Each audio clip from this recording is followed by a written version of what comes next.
ഒന്ന് വിനു സമയം തരണം, ഇവർക്ക് ഒക്കെ സമയം കൊടുത്തിട്ടുണ്ട്. ഒന്ന്, ഈ നിലപാട് തെറ്റായ നിലപാടാണ്. സർക്കാർ കേന്ദ്ര ഗവൺമെന്റ് എടുത്ത നിലപാട് തെറ്റാണ്, ഫലപ്രദമല്ല, ദുരുദ്ദേശപരമാണ്.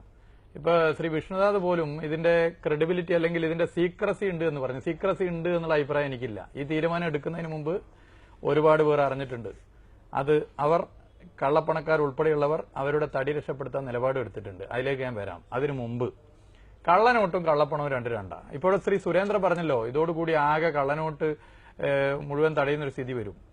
ഇന്ത്യയിലെ പ്രധാനപ്പെട്ട fake India currency note FICN അതിന്റെ പ്രധാനപ്പെട്ട പഠന റിപ്പോർട്ട് പരിശോധിച്ചറിയാം. 1000ന്റെ കള്ളനോട്ട് പിടിച്ചത് 0.002%.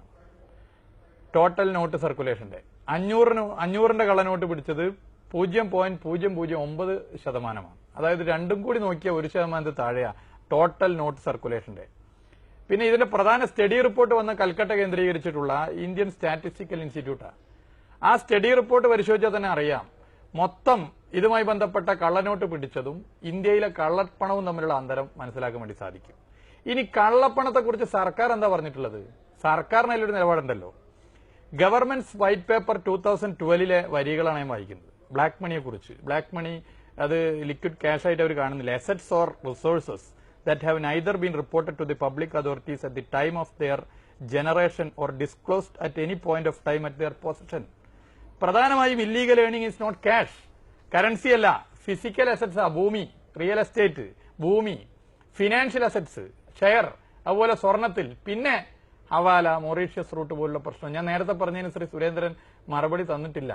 വിദേശ ബാങ്കുകളിൽ, സ്വിസ് ബാങ്കിൽ ഉൾപ്പെടെയുള്ള കള്ളപ്പണക്കാരുടെ പേരുവരും പുറത്തുവിടാത്തത്. മൂന്നാമത്തത്, ക്യാഷ്ലെസ് എക്കോണമി സൃഷ്ടിക്കും.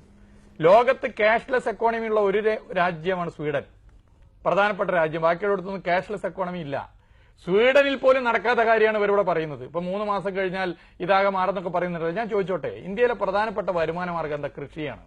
കൃഷിയുടെ വരുമാന മാർഗത്തിന്റെ വ്യവഹാരം പണമാണ്, നോട്ടാണ്, കറൻസിയാണ്. ഇന്ത്യയിൽ ഡെബിറ്റ് കാർഡ്, ക്രെഡിറ്റ് കാർഡ് മെഷീനുകളില്ലാത്ത സ്ഥാപനങ്ങളാ 92%. അവിടെ വ്യാപാരി വ്യവസായ ഏകോപന സമിതിയുടെ നേതാവ് ഇരിക്കുന്നുണ്ടല്ലോ, അദ്ദേഹം വേണമെങ്കിൽ അത് അടിവരയിട്ട് പറയും. ഇന്ത്യയിൽ ക്രെഡിറ്റ് കാർഡോ ഡെബിറ്റ് കാർഡോ ഇല്ലാത്ത പൗരന്മാരാ 95%. എന്താണ് ഇന്റർനെറ്റ് ബാങ്കിംഗ് എന്ന് അറിയാത്തവരാണ് ഇന്ത്യയിൽ 91%. ഇത് CPIMന്റെ അഭിപ്രായമല്ല, പഠന റിപ്പോർട്ടുകളാ.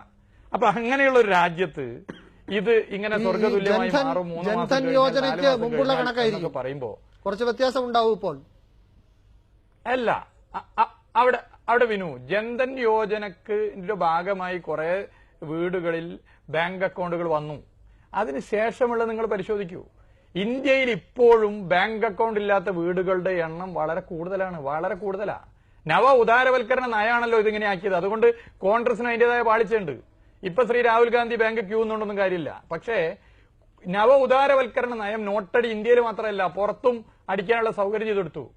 ഇതാണ് ഒരു പ്രധാന വിഷയം. ഇതോടൊപ്പം ഇതിന്റെ ക്രെഡിബിലിറ്റി, ഇതിന്റെ രഹസ്യ സ്വഭാവം എനിക്ക് അഭിപ്രായ വ്യത്യാസമുണ്ട്.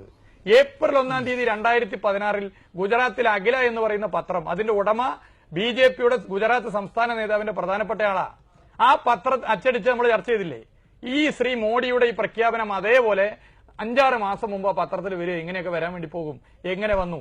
BJPയുടെ സ്റ്റേറ്റ് കമ്മിറ്റിയുടെ അക്കൗണ്ട്, ബംഗാളിലെ അക്കൗണ്ട് നമ്പർ 5545-100-34 നിന്നും വിഡ്രോ ചെയ്ത പണം 60 ലക്ഷവും 40 ലക്ഷവും അരമണിക്കൂറിനിടയിൽ ശ്രീ മോഡിജിയുടെ പത്രസമ്മേളനത്തിന് തൊട്ട് മുമ്പ് 1000 രൂപയുടെ നോട്ട് മാത്രം ആദ്യം, പിന്നെ ഒരു അരമണിക്കൂർ കഴിഞ്ഞ് പിന്നെയും വന്നും 1500 നോട്ട്. ഇപ്പൊ കള്ളപ്പണത്തെ കുറിച്ച് പറഞ്ഞല്ലോ, ഉത്തർപ്രദേശും തമിഴ്നാടും പറഞ്ഞല്ലോ. ഇത് പറയാൻ BJPക്ക് എന്ത് അർഹതയുള്ളത്? BJPയുടെ നേതാക്കന്മാർ ഇതുമായി ബന്ധപ്പെട്ട് നടത്തിയ ഇടപെടലുകൾ പിടിക്കപ്പെട്ടില്ലേ? വിജയ് മല്യയ്ക്ക് വേണ്ടി സൗകര്യം ഒരുക്കി കൊടുത്ത ആര്? ഇന്ത്യയിൽ കള്ളപ്പണവുമായി ബന്ധപ്പെട്ട് BJP എടുത്തിട്ടുള്ള നിലപാട് ആത്മാർത്ഥതയോടുകൂടിയ നിലപാടാണെങ്കിൽ വിദേശത്ത് നിന്നും കള്ളപ്പണക്കാരുടെ ലിസ്റ്റ് ഞാൻ വീണ്ടും പറയുന്നു പ്രഖ്യാപിക്കാൻ എന്താണ് മടി? ഇതോടൊപ്പം റിസർവ് ബാങ്ക് ഗവർണർ ഊർജിത് പട്ടേലിന്റെ നിയമനവുമായി ബന്ധപ്പെട്ട് എന്തുകൊണ്ട് നിലപാടെടുക്കാൻ വേണ്ടി പറ്റിയില്ല? ഇനി ഇതൊക്കെ പോട്ടെ, ശ്രീ സുരേന്ദ്രന് നെഞ്ചത്ത് കൈവച്ച് പറയാൻ വേണ്ടി പറ്റുമോ BJPയുടെ അണികൾ ഇത് അംഗീകരിച്ചു എന്ന്? മധ്യപ്രദേശിലെ ചത്തംപൂർ ജില്ല, ബർദൂർ ഗ്രാമം, അവിടെ ലോക്സഭാ അംഗം BJPയാണ്, നിയമസഭാ അംഗങ്ങൾ BJPയാണ്, 90% BJPയാണ്. അവിടെയല്ലേ റേഷൻ കട കൊള്ളയടിച്ചത്? നിവർത്തിയില്ല, പൈസ കൊടുത്താൽ സാധനം കിട്ടില്ല, ചാക്കടക്ക് എടുത്തുകൊണ്ടുപോയി. അപ്പൊ BJP അണികൾ പോലും അംഗീകരിക്കുന്നില്ല. RSS തലവ് അംഗീകരിച്ചോ? സുബ്രഹ്മണ്യസ്വാമി അംഗീകരിച്ചോ? ശിവസേന തലവൻ അംഗീകരിച്ചോ? ആദ്യം അവരെയൊക്കെ ഈ തീരുമാനം ശരിയാണെന്ന് അംഗീകരിപ്പിക്കുക. എന്നിട്ട് ഞങ്ങളെയും ഈ രാജ്യത്തെ ജനങ്ങളെ പഠിപ്പിക്കാൻ പോവാ.